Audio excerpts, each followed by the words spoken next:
Shalom Bapak Ibu, kekasih Tuhan, kita jumpa kembali dalam FWF Osaka, Ilmun Wongso Fellowship, obrolan santai keluarga Allah.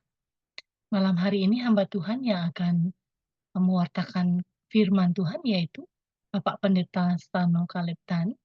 Beliau akan membawakan eksegesis Markus 14. Untuk itu, waktu dan kesempatan saya serahkan kepada hambanya, Pak Pendeta Stano Kaleptan. Silakan Pak Pendeta.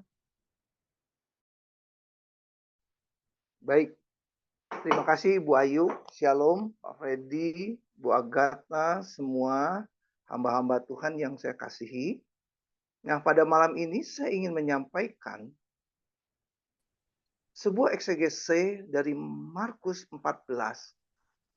Nah, Markus 14 ini banyak sekali poin-poin yang akan saya sampaikan, di mana penulis Markus ini menuliskan beberapa poin, tetapi di dalam Markus 14 ini penekanannya yaitu tentang pengkhianatan, penangkapan, dan peristiwa-peristiwa yang terjadi sebelum pengadilan Yesus. Nah, konteks yang disampaikan oleh penulis ini dalam Markus adalah masa-masa rencana untuk pembunuhan Yesus. Dan kita akan belajar dari sejarah dan juga maksud misteri sebagai pembelajaran kita di dalam eksegese dalam Markus 14. Tetapi sebelumnya saya akan berdoa, mari satukan hati kita. Tuhan Yesus, Kau ada di tengah-tengah kami. Kami perlu pengurapan daripada-Mu Tuhan. Untuk hamba-Mu boleh menyampaikan kebenaran firman Tuhan itu dengan baik dan benar. Bukan kata-kata yang indah yang kami perlukan, tetapi kuasa Roh Kudus yang boleh menjamah dan memberikan pengertian kepada kami. Di dalam nama Tuhan Yesus kami berdoa. Haleluya. Amin.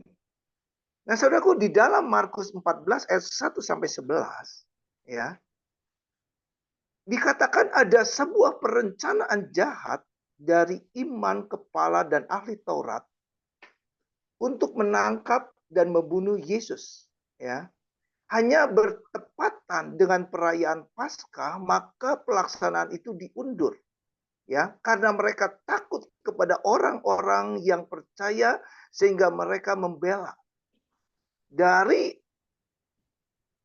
eksegese yang saya dapatkan dan eksposisi yang saya ingin sampaikan, banyak ya para tokoh-tokoh mereka takut kepada manusia daripada kepada Allah. Khususnya dalam pembunuhan anak Allah. Nah, ketika Yesus berada di Betania, di rumah Simon, maksudnya Simon Kusta, itu tercatat di dalam Markus 1 ayat 36 dan 40. Mereka sedang makan karena diundang oleh Simon. Tiba-tiba datanglah seorang perempuan yang membawa buli-buli puaram berisi minyak narwastu murni yang mahal harganya. Lalu dicurahkannya kepada kepala Yesus.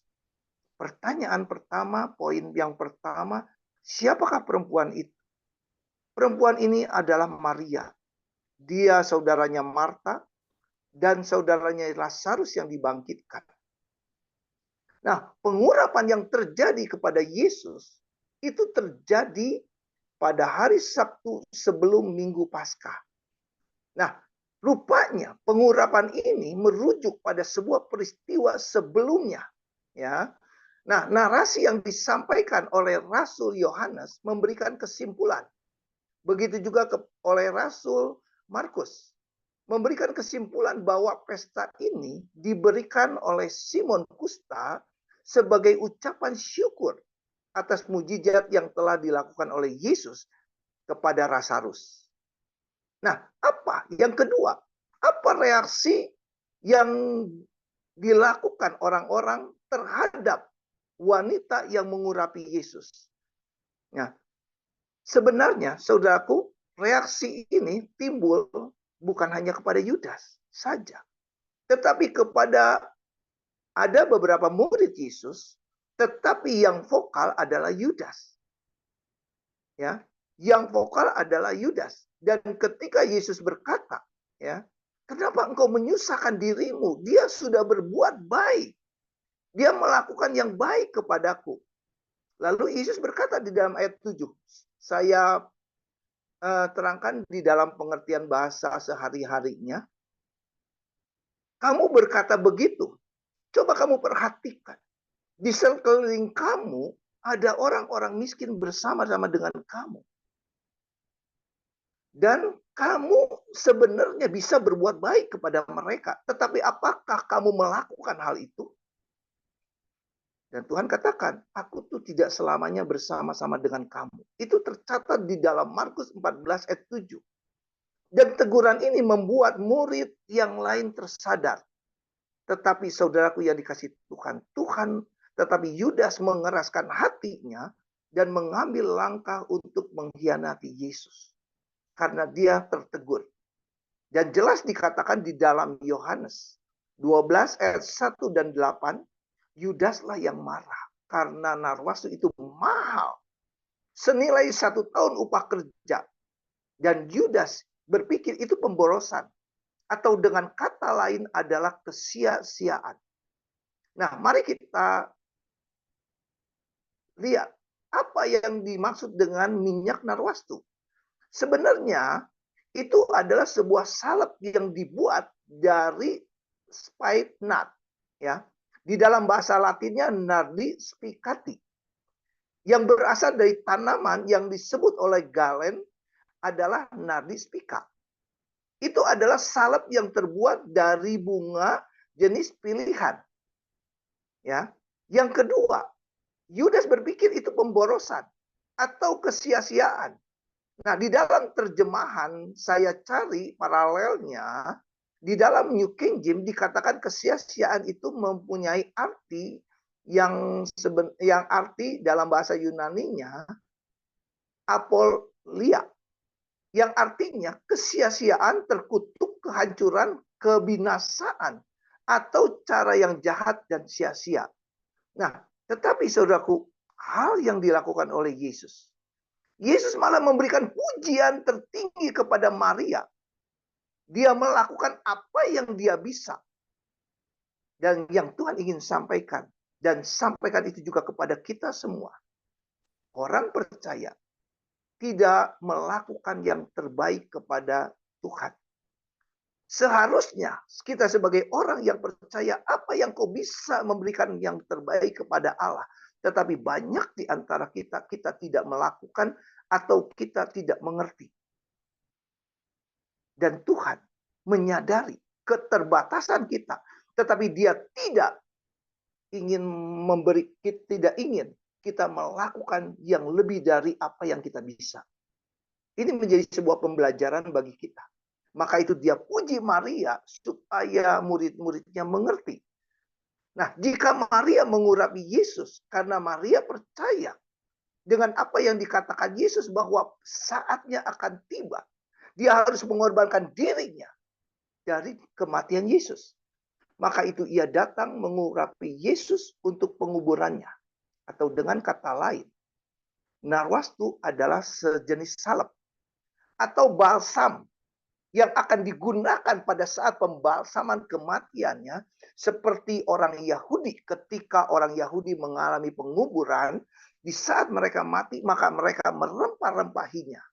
Seolah-olah Maria ini ingin mengantisipasi kematian Yesus dan penguburannya Yesus. Nah, mulai pemahaman ini, Maria menjadi lebih berharga daripada murid-murid yang lain. Murid-murid yang lain tidak memahami hal itu. Tetapi Maria sangat memahami apa yang akan dihadapi ke depan ketika Yesus harus mengorbankan nyawanya melalui kematiannya. Nah, ada beberapa alasan, saudaraku, ya, mengapa Yudas mengkhianati. Di dalam ayat 10 dan 11 dikatakan, ia terluka karena teguran Yesus, karena teguran apa yang dilakukan. Dan ia telah kehilangan kesempatan untuk mengerti maksud Tuhan. Itu yang terjadi kepada Yudas. Tetapi Yudas mengeraskan hati dan mencari jalan lain dengan berkhianat. Dalam keserakahan yang kedua, alasannya dalam keserakahan dan kejahatan, dia memutuskan untuk mengkhianati gurunya dengan menjual kepada orang-orang Yahudi. Kalau kita lihat konfirmasi dari Matius 26 ayat 15, di mana Yudas melakukan tawar-menawar dengan para pemimpin agama. Dia berkata kepada mereka, apa yang ingin kamu berikan kepadaku jika aku menyerahkan dia kepadamu? Tentu pemimpin agama ini sangat senang sekali. Ternyata rencanaku bisa berjalan dengan mulus karena ada murid inti yang mengkhianati. Itu yang dialami oleh imam besar, ya. Dan saudara tahu, ini sebuah perjanjian yang dilakukan oleh Yudas, ya. Mereka berjanji akan memberikan uang, yaitu 30 keping perak, sesuai dengan nubuatan Zakaria di dalam Zakaria 11 ayat 12. Itu jelas sekali seperti nubuatan, dan kepingan perak ini adalah sikal kudus. Nilainya kurang dari setengah harga minyak urapan narwastu yang dipakai Maria untuk mengurapi Yesus. Saudara bisa bayangkan, ya. Yudas bisa berani menjual, mengkhianati Yesus dengan menjual setengahnya dari apa yang diberikan oleh Maria. Nah, saudaraku yang dikasih Tuhan, setelah itu, setelah beres, saudaraku, Yesus merayakan Paskah terakhir bersama dengan murid-muridnya sebagai hari pengenangan penebusan Israel. Jika kita melihat di dalam perjanjian lama. Nah, di dalam Alkitab, bahwa Paskah terakhir itu, ya, diadakan satu hari sebelum Yesus disalib. Jadi, dalam Alkitab, Paskah terakhir diadakan satu hari sebelum Yesus disalib. Di dalam Yohanes 19 ayat 14 dikatakan, hari ini ialah hari persiapan Paskah. Kira-kira jam 12, kata Pilatus kepada orang-orang Yahudi, inilah rajamu. Nah, melalui waktu ini, kita bisa melihat adanya perbedaan, saudaraku. Adanya perbedaan yang sangat jelas, ya, antara Injil Sinoptik, Matius, Markus, Lukas, dan Injil Yohanes tentang Paskah. Nah, di dalam implikasi, di dalam Injil Sinoptik, dikatakan bahwa Yesus disalibkan pada hari setelah Paskah dan perjamuan terjadi pada hari sebelumnya, di mana biasanya korban domba Paskah itu dilakukan pada hari pertama. Ya. Itu gambaran Injil Sinoptik. Tetapi kalau kita melihat Injil Yohanes mengatakan bahwa Yesus disalib pada hari Paskah terakhir, yang dia katakan berbicara tentang dirinya bahwa Yesus ini sebagai anak domba Allah. Ini sebuah perbedaan yang sangat nyata. Karena di dalam Yohanes 18 ayat 28 dikatakan, maka mereka membawa Yesus dari Kayafas ke gedung pengadilan ketika ia masih pagi. Ya, jadi sebelumnya, ya, Yesus mengatakan demikian, sebagai korban anak domba Allah di hari Paskah, dan mereka sendiri tidak masuk ke gedung pengadilan itu supaya jangan menajiskan diri, sebab mereka hendak makan Paskah. Nah, saudaraku yang dikasih Tuhan, jadi saya berikan gambaran antara Sinoptik dan Yohanes. Artinya, saudaraku, Yesus mati ketika domba Paskah disembelih, tetapi di dalam gambaran Yohanes, Yesus disalibkan pada hari Paskah dirinya sendiri sebagai anak domba Allah. Yang kedua, tidak satu pun dari Injil Sinoptik menyebut seekor domba pada perjamuan Paskah. Tetapi Yesus menekankan di dalam kitab Yohanes gagasan bahwa dialah korban Paskah. Saudaraku, lanjut. Ya, saya cepat-cepat karena memang poin-poinnya banyak dari eksegesi ini.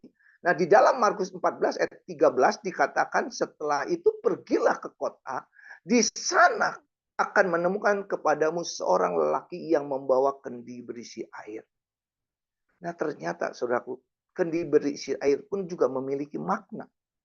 Maknanya yaitu tindakan keagamaan. Ketika perayaan akan dilakukan, dia harus mempersiapkan, dan mempersiapkan salah satunya adalah kendi yang berisi air. Nah, saudaraku, dan pertanyaan kemudian, di manakah diadakan perayaan Paskah terakhir? Ternyata perayaan Paskah terakhir itu diadakan di rumah seorang murid Tuhan. Tradisi sejarah mengatakan tempat itu adalah pertama rumah Yohanes yang bernama Markus.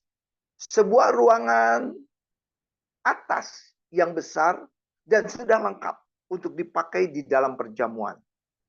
Yang kedua, di rumah inilah murid-murid berkumpul pada malam kebangkitan Tuhan Yesus. Yang ketiga, di rumah inilah mereka menerima karunia roh yang ajaib pada hari Pentakosta. Dan di rumah inilah ketika Petrus lepas dari penjara oleh karya Tuhan, malaikat, yaitu lalu Yesus pergi ke rumah itu. Dan yang kelima, di tempat inilah Yesus menampakkan diri kepada mereka setelah kebangkitannya. Jadi saudaraku, tempat ini adalah tempat yang sangat bersejarah sekali, sangat yang menjadi luar biasa, dan tempat ini dikenal sebagai salah satu tempat Kristen yang paling awal dengan nama Colonna Columbsion. Di sini dibangun sebuah gereja yang disebut dengan Gereja Sion.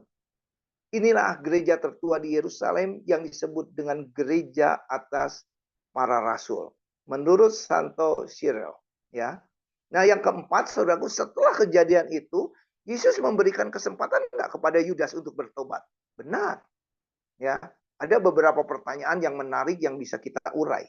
Nah, di dalam Markus 14 ayat 18 dikatakan ketika mereka duduk di situ dan sedang makan, Yesus berkata, "Aku berkata kepadamu, sesungguhnya seorang di antara kamu akan menyerahkan aku, dan dia yang akan makan dengan aku."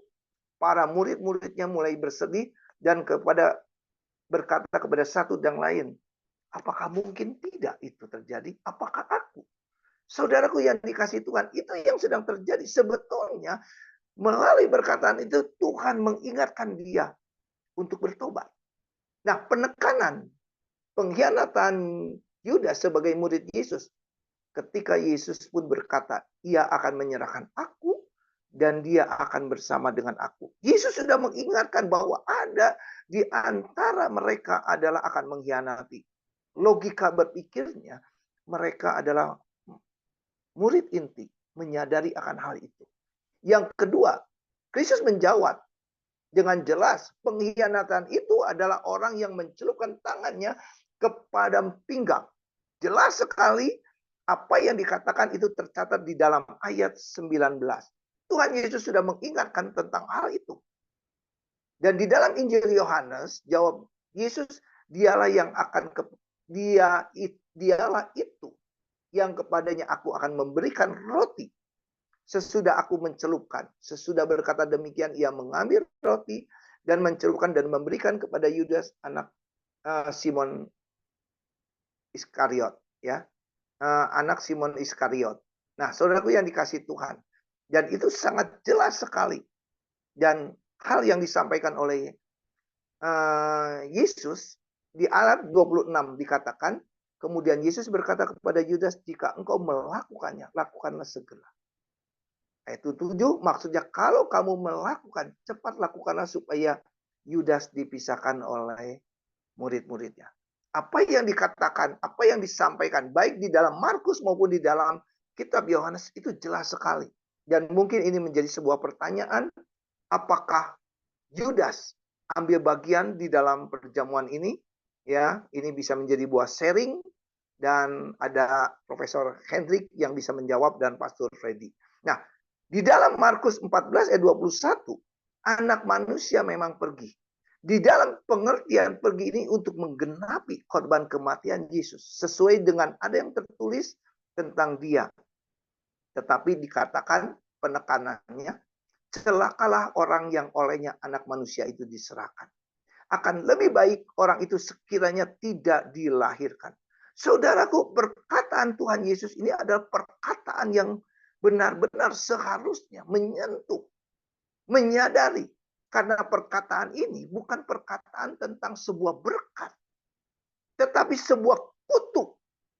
Seandainya dia sadar bagi dia yang secara sadar sengaja menggagalkan rencana Allah di dalam hidupnya. Yesus katakan, secara sadar dan sengaja, mari batalkan. Tetapi dia tidak mau membatalkan. Tetapi apa yang dilakukan ketika terjadi pengkhianatan sebenarnya menggagalkan rencana Allah di dalam hidupnya. Ya, nah akhirnya masuk di dalam sebuah perjamuan terakhir di dalam ayat 22 dan 25. Dan ketika Yesus mengadakan perjamuan saat itu sebelum Paskah, Yesus berkata, sesungguhnya aku tidak akan lagi minum buah anggur sampai pada hari aku meminumnya yang baru dalam kerajaan Allah. Saudaraku, ini adalah final. Ya, ini adalah terakhir kalinya sampai Tuhan. Dan apa yang dikatakan di dalam perjamuan ini, saudaraku, dia katakan, inilah tubuhku. Ya, inilah tubuhku. Roti sebagai simbolik. Ya, segala sesuatu yang dimakan dalam perjamuan maka memiliki arti yang simbolis. Ya, nah Paskah dalam perjanjian lama, roti penderitaan yang dimakan nenek moyang kita bangsa Israel di tanah Mesir. Ya, nah dalam pengertiannya ramuan-ramuan pahit mengingatkan pahitnya perbudakan di Mesir, di mana air asin keringat itu akan menjadi air mata yang tertumpah di dalam penindasan. Itu ada simbolik semuanya. Seekor domba yang baru dikorbankan, sekalipun tidak melambangkan apapun yang berhubungan dengan penderitaan, tetapi ada korban yang harus dilakukan. Nah, bagaimana dengan Paskah Perjanjian Baru? Perjanjian Baru yaitu Yesus menjelaskan. Tetapi fokusnya bukan pada penderitaan Israel di Mesir, namun pada penderitaan Yesus yang menanggung dosa dunia. Yesus yang menanggung segala dosa manusia dan penderitaan itu begitu luar biasa sekali. Dan dimaknai bagi umat Kristen. Ya, Paskah adalah tentang sifat sebenarnya dari roti dan cawan di dalam perjamuan itu. Bagi orang Katolik, mereka mempercayai transubstansionis, yang artinya bahwa roti dan anggur itu benar-benar tubuh dan darah Yesus. Tetapi bagi orang-orang yang penganut Protestan,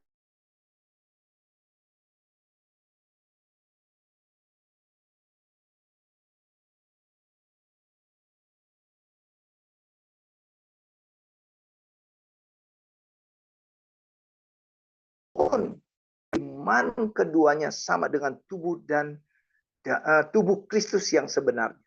Ya, nah bagaimana dengan pandangan Joel Canfield? Mengajarkan, ya, kehadiran Yesus di dalam roti dan anggur itu nyata, tetapi hanya sebatas rohani, bukan sebatas jasmani. Bagaimana dengan Finley? Ya, ia mengajarkan roti dan anggur adalah simbol yang melambangkan tubuh dan darah Yesus. Pertanyaan saudaraku, apa gambaran kitab suci? Ya, berdasarkan kitab suci, roti dan cawan bukan sekedar simbol, ya. Bukanlah sekedar simbol, namun merupakan gambaran yang kuat keikutsertaan dan masuk ambil bagian dalam perjamuan Tuhan sebagai Paskah, penderitaan Yesus yang menanggung dosa dunia. Saudaraku, ini luar biasa. Orang-orang yang percaya harus memahami akan hal itu. Kita ambil bagian, kita ambil dalam perjamuan untuk mengingatkan penderitaan Yesus ketika dia menanggung dosa manusia, dosa kita, saudara dan saya. Dan inilah darah perjanjianku. Nah, perkataan inilah darah perjanjianku, ini berbicara tentang pendeklarasian bahwa Yesus membawa sebuah perjanjian yang baru. Ya, dan penekanannya yang Tuhan ingin sampaikan di dalam mendeklarasikan bahwa inilah aku yang hanya bisa membuat perjanjian antara Allah dan manusia, yaitu Yesus, karena Yesus adalah Allah dan manusia. Dan memang saudaraku yang dikasih Tuhan, dia mempunyai kewenangan untuk membuat perjanjian itu dan dimateraikan oleh darahnya. Selain itu tidak ada. Dan sama seperti perjanjian lama, dimateraikan dengan darah. Seperti apa yang tercatat di dalam Keluaran 24 ayat 8. Dikatakan, kemudian Musa mengambil darah itu dan menyiramnya pada bangsa itu, serta berkata, inilah darah perjanjian yang diadakan Tuhan dengan kamu berdasarkan segala firman ini. Jadi sangat jelas sekali saudaraku, ketika dia menyampaikan tentang inilah darah, ini pendeklarasian sebuah perjanjian yang baru. Nah, setelah selesai perjamuan Paskah, di dalam Injil Matius 14 ayat 26 dikatakan, sesudah mereka menyanyikan nyanyian pujian, pergilah mereka ke Bukit Zaitun. Dan setelah mereka menyanyikan lagu pujian, saudaraku, mereka pergi ke Bukit Zaitun. Nah, apa yang dinyanyikan oleh mereka Tuhan, oleh murid-murid Yesus, yaitu sebuah hymne khusus dari buku kebaktian Yahudi yang ditujukan sebagai penutup perjanjian baru. Dan di dalam bahasa Yunani-nya, saudaraku, dikatakan kemungkinan besar adalah halal yang terdiri dari 6 mazmur. Dari Mazmur 108 1 sampai 13 berbicara tentang syukur dan doa, hingga Mazmur 118 1 sampai 29 nyanyian pujian-pujian kepada Allah. Saudaraku, dan di dalam Matius 14 ayat 27 dikatakan, bukan Matius ya saudaraku, betul di dalam Matius. Lalu Yesus berkata kepada mereka, kamu semua akan tergoncang imanmu, sebab ada tertulis, aku akan memukul gembala domba-domba dan akan bercerai-berai. Nah, perkataan Yesus itu sudah dinubuatkan di dalam Sakaria 13 ayat 17 tadi, bahwa murid-muridnya ketika mendengar perkataan itu mereka tersinggung. Ya. Nah, secara harafiah dibuat tersinggung mempunyai satu pengertian tersandung akan kematian Kristus. Ketika Yesus akan ditangkap, lalu Yesus mati, pengikut-pengikutnya akan tercerai-berai. Salah satu contohnya ketika Yesus ditangkap, lalu dibawa ke dalam pengadilan, dan mereka semua lari, murid-muridnya. Hanya Petrus dan Yohanes yang mengikutinya. Nah, murid-murid yang mengikuti Yesus, murid-murid dan pengikut Yesus yang percaya, dialah yang akan menebus Israel. Namun ketika Yesus ditangkap, Yesus mengalami kematian, mereka menjadi ragu, mereka menjadi takut. Ya, tapi ketika Tuhan Yesus bangkit, iman mereka hidup kembali. Ya, mereka menjadi mempunyai keberanian untuk bangkit kembali. Dan ketika Yesus menampakkan diri kepada mereka setelah kebangkitannya, itu membuat gairah mereka menjadi luar biasa kembali. Ya, dan mereka percaya. Dan ketika Yesus merawakan murid-muridnya akan tersangkut dalam dan penyakalan Petrus di dalam ayat 26 dan 31, Markus 14 ayat 29 berkata, kata Petrus kepadanya, biarlah mereka semua terguncang imannya, aku tidak. Nah, saudaraku yang menarik, sebelum Petrus menyangkal, Tuhan sudah ingatkan loh, ya. Dikatakan, lalu kata Tuhan Yesus, sesungguhnya aku berkata kepadamu pada hari ini, bahwa malam ini sebelum ayam berkokok 2 kali, kamu akan menyangkal aku. Bahkan saudaraku yang dikasih Tuhan, bukan pertama kali Yesus mengingatkan. Dia memperingati Petrus dan murid-muridnya bahwa mereka akan meninggalkan dia ketika Yesus pertama kali mengingatkan ketika dia berada di ruang atas, lalu di Taman Getsemani. Sangat jelas sekali. Nah, apa pengertian ya eksposisi dari penulis ini? Saudaraku yang dikasih Tuhan, Yesus mengingatkan. Karena Yesus tahu manusia punya kelemahan. Petrus punya kelemahan, tetapi Petrus tidak tahu akan kelemahannya, tetapi Yesus tahu karena kemahatauan Yesus. Maka itu Yesus mengingatkan. Demikian juga di dalam kehidupan kita. Banyak yang kita harus menyadari. Kita punya kelemahan-kelemahan. tetapi kita tidak menyadari. Bahkan ketika kita tidak menyadari, kita menjadi takabur. Ya, mari kita berpikir, jika kita iman kuat, jika kita mental kuat, jika kita punya spiritual, namun ingatlah, ada satu pribadi, dia akan menggoda kita muncul. Apakah kita akan goyah atau terjatuh? Yang kedua, obat sejati ketika kita mengalami godaan adalah menyadari kelemahan diri kita. Siapakah kita? Kita ini manusia yang lemah. Tetapi ketika kita menyadari kelemahan kita, marilah kita memohon kekuatan ilahi. Nah, saudaraku yang dikasih Tuhan, kita akan ambil contoh lagi. Dan Rasul Paulus mengingatkan kita agar kita tidak jatuh ketika kita mengira kita kuat. Ya, kalau kita lihat di dalam 1 Korintus 10 ayat 12, Paulus berkata, sebab itu siapa yang mengira dirinya teguh, hati-hati jangan sampai ia terjatuh. Nah, saudaraku yang dikasih Tuhan. Nah, lalu kita masuk kepada alur cerita ketika Yesus berada di Taman Getsemani dan Yesus ditangkap. Ayat 32 dan 36, saudaraku, pada waktu itu, saudaraku, Tuhan Yesus sangat sekali tertekan. Begitu susahnya Tuhan Yesus.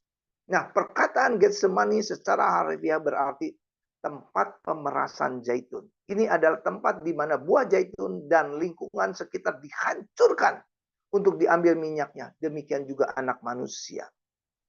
Dia dihancurkan, begitu dalamnya dia. Dan menurut Yosefus, Taman Getsemani itu terdapat di pinggir kota Yerusalem yang berada di kaki Bukit Zaitun. Dan saat di Getsemani, itulah penderitaan yang paling berat. Karena peperangan yang sesungguhnya bukan di kayu salib, ya, tetapi di Taman Getsemani. Ya, saudaraku, Tuhan tahu, Yesus tahu bahwa itu akan terjadi. Tetapi dia minta kepada Tuhan, kepada Allah, kepada Bapaknya. Saudaraku yang dikasih Tuhan. Dan kalau kita lihat di dalam Ibrani 5 ayat 7 dan 8, menggambarkan penderitaan Yesus di Getsemani. Nah, alasannya saudaraku yang dikasih Tuhan, bukan kengerian fisik yang akan mempengaruhi Yesus. Ketika dia harus melakukan apa yang harus dia lakukan ketika dia di Taman Getsemani. Namun kengeriannya adalah kengerian rohani di kayu salib. Karena ia harus menanggung dosa dunia. Dan itu menjadi sebuah beban yang luar biasa. Ya, sangat luar biasa. Seakan-akan saudaraku yang dikasih Tuhan, dia harus memusuhi. Bukan hanya dosa manusia, tetapi Allah sendiri. Di dalam 2 Korintus 5 ayat 21 dikatakan, dia tidak mengenal dosa yang telah dibuatnya menjadi dosa karena kita. Supaya di dalam dia kita dibenarkan oleh Allah. Nah, apa yang membuat penderitaan Getsemani itu begitu berat dari kayu salib? Ya, kata Yesus berkata, ini alasannya saudaraku, ambillah cawan ini daripadaku sebagai tanggapan atas doa Yesus yang sangat menyentuh hati kita. Dia tahu, saudaraku yang dikasih Tuhan. Dia meminta kepada Bapa, ambillah cawan ini daripadaku. Tetapi saudaraku yang dikasih Tuhan, apakah Tuhan mendengar? Apakah Bapa mendengar? Bapa tidak mendengar. Dan Yesus tahu, itulah yang dikehendaki Bapa yang harus dilaksanakan. Nah, saudaraku yang dikasih Tuhan, sebenarnya saudaraku yang dikasih Tuhan, Yesus sudah meminta kepada Bapa dengan istilah perkataan lain. Tuhan, kalau mungkin ada cara lain untuk menyelamatkan, untuk menanggung dosa manusia, berikanlah cara lain. Tetapi Bapa diam. Artinya, Yesus mengetahui bahwa keselamatan hanya melalui jalan yang demikian. Maka itu begitu berat apa yang dilakukan Yesus ketika dia berperang, bergumul di Taman Getsemani. Dalam perjanjian lama, cawan ini adalah sumber penderitaan Yesus. Gambaran kuat tentang murka dan penghakiman Tuhan. Jadi ketika dia berada di Taman Getsemani, dia berdoa, cawan ini berlalu daripadaku. Ini berbicara tentang gambaran murka yang begitu kuat dari penghakiman Tuhan. Dari penghakiman Bapa. Nah, ayat itu tercatat di dalam Mazmur 75 ayat 8. Ya, saya tidak akan bacakan ya saudaraku. Ini karena poin-poinnya banyak. Tetapi okelah saya bacakan. Tetapi Allah adalah hakim. Direndahkan yang satu, ditinggikan yang lain. Yesaya 51 ayat 17. Terjagalah, terjagalah. Bangunlah hai Yerusalem. Hai engkau yang telah meminum dari tangan Tuhan isi piala kehangatan murkanya. Engkau yang telah meminum, menghirup habis isi cangkir yang memusingkan. Yeremia 25 ayat 15 berkata, beginilah firman Tuhan. Allah Israel kepadaku, ambillah dari tanganku piala berisi anggur kehangatan amarah. Minumlah isinya kepada segala bangsa, dan kepadanya aku mengutus engkau. Saudaraku, dia tahu amarah Bapa itu begitu luar biasa karena keberdosaan manusia. Tetapi Yesus yang harus menanggung, maka Allah mengutus Yesus ke dalam dunia. Dari ketiga ayat ini, seolah-olah saudara, Yesus adalah musuh Allah. Akan dihakimi, akan dipaksa untuk meminum cawan murka Bapa agar kita tidak perlu lagi minum cawan itu. Saudaraku, ini sebuah menyedihkan. Bagaimana sikap kita? Bagaimana sikap kita ketika kita tahu bahwa Yesus begitu berkorban di dalam penderitaannya. Betapa tertekan hatinya atas penderitaan ini. Jika ada cara lain mungkin untuk menyelamatkan umat manusia selain penderitaan yang menantinya di kayu salib, biarlah terjadi. Namun tidak ada jalan lain. Jadi Yesus pergi ke kayu salib. Nggak ada jalan lain. Dan Yesus mengambil keputusan di mana, saudaraku? Bukan di kayu salib, tetapi di Taman Getsemani. Dia meminum cawan di Golgota. Namun dia memutuskan untuk meminumnya di Getsemani. Perjuangan salib dimenangkan di Taman Getsemani. Jadi sangat jelas sekali saudaraku, perjuangan daripada Yesus di Taman Getsemani itu kemenangan dia di kayu salib untuk menebus dosa manusia. Dan ketika Yesus doa di Taman Getsemani, saudara perhatikan, kenapa Yesus membawa dua murid, Petrus, Yakobus, dan Yohanes. Melalui pengarahan mereka bertiga, mereka menyaksikan pemandangan kemuliaan dari transfigurasi yang ada. Kalau kita lihat di dalam Lukas 9 ayat 32. Mereka bisa menanggung supaya apa saudaraku? Ketika mereka melihat kemuliaan Allah dalam sebuah transfigurasi, ketika mereka menanggung penderitaan Yesus, dan ketika Yesus mati di kayu salib, mereka bisa menanggung penderitaan itu dan bisa menyaksikan kepada orang lain bahwa jalan kemuliaan adalah melalui penderitaan. Saudaraku, itulah eksegese yang saya sampaikan. Nah, penangkapan Yesus dari Nazaret di Taman Getsemani 43-56 dan terjadi penangkapan Yesus di Taman Getsemani dan mereka meninggalkan dia dan melarikan diri. Ya, kita tadi sudah jelaskan bahwa mereka melarikan diri seperti mencerai-beraikan ketika Yesus ditangkap di Taman Getsemani. Saya lanjut. Nah, ketika Yesus dibawa di Taman Getsemani dihadapkan Sanhedrin 53-56 itu juga berbicara tentang hukuman mati di dalam ayat 60 dan 65. Dan ketika saudaraku Yesus mengalami sebuah pengadilan, sebetulnya itu sangat idealis, sangat ilegal sekali. Sangat ilegal sekali, ya. Menurut hukum Yahudi, ya, pertama, ketika orang Yahudi dihukum, dia mempunyai hak untuk membela sebagai seorang terdakwa. Tetapi semuanya itu diabaikan. Sengaja dilanggar dengan satu tujuan untuk membunuh Yesus. Ya. Yang kedua, mereka menuduh Yesus sebagai teroris. Kenapa? Karena dia berkata, Yesus berkata, dia akan menghancurkan bait Allah. Tetapi yang dimaksud dengan bait Allah adalah Kristus sendiri. Dan jelas di dalam Yohanes 2 ayat 19 berbicara tentang bait suci adalah tubuhnya. Tuduhan itu sangat serius karena di seluruh dunia, karena pada waktu itu ketika dia berbicara tentang penodaan tempat ibadah, apalagi bait suci, itu adalah sebuah pelanggaran yang sangat berat. Dan ketika imam itu bertanya pada saat dia apakah engkau Mesias? Anak yang terberkati? Lalu Yesus hanya berkata, saya. Kemudian imam itu merobek pakaian dan berkata, apalagi yang perlu mendatangkan saksi. Lalu dia merobek dan dia meludahi. Saudaraku, kenapa pengadilan dengan ilegal dilakukan?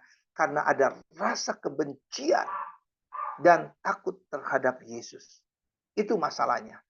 Dan ketika terjadi penyangkalan, ya saya akan akhiri penyangkalan Petrus ayat 66 dan 72, di mana Yesus berkata, ketika ayam berkokok 2 kali, ia sudah menyangkal Yesus 3 kali. Dan ketika dia menyadari ayam berkokok 3 kali, Petrus ia menangis dia menyadari akan penyangkalannya. Dan dalam hukum kerabian, untuk penyangkalan adalah bentuk yang normal dan sah, ini adalah sangat berat sekali. Nah, apa yang kita dapat ambil dari hikmat yang dapat kita tangkap dari penyangkalan Yesus? Dari penyangkalan kepada Yesus, saudaraku, yang pertama, ketika Yesus dibawa kepada sebuah pengadilan, dia mengikuti Yesus dari jauh. Ya, Markus 14 ayat 50. Petrus mengikuti dia dari jauh, ya. Nah, demikian juga di dalam kehidupan kita. Mari kita selalu intim dengan Tuhan, dekat dengan Tuhan. Kalau kita jauh, maka kita berada pada posisi kelemahan kita. Mari kita selalu dekat dengan Tuhan, supaya Tuhan memberikan kekuatan di dalam kehidupan kita. Yang kedua, ketika Petrus bersama-sama dengan orang-orang, ketika dia menghangatkan api dekat api. Markus 14 ayat 50 kuat. Dia berada dengan orang-orang fasik. Dia meninggalkan persekutuan dengan murid-muridnya dan melarikan diri. Nah, disitulah posisi Petrus memposisikan diri. Bukan sebagai pengikut Kristus. Tetapi mereka memposisikan kepada kelompok-kelompok orang fasik. Maka itulah yang terjadi. Yang ketiga, saudaraku, ada perbedaan yang signifikan antara Yudas dan Petrus. Kita melihat di dalam Markus 14 ayat 1 sampai 72. Ada 2 orang, yaitu Yudas dan Petrus. Kedua-duanya menyangkal Yesus. Tetapi satu hal yang harus kita pertahankan. Petrus menyadari, ya, Petrus mendapatkan pemulihan. Petrus juga malah diangkat Tuhan.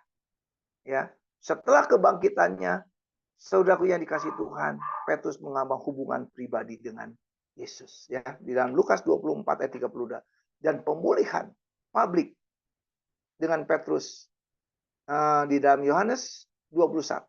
Dan Petrus adalah seorang yang pernah menyangkal, tetapi dia menyadari akan hal itu. Tetapi bagaimana dengan Yudas? Yudas tidak. Bahkan dia tidak bertobat. Dia mengambil satu keputusan. Dia menjadi seorang yang murtad.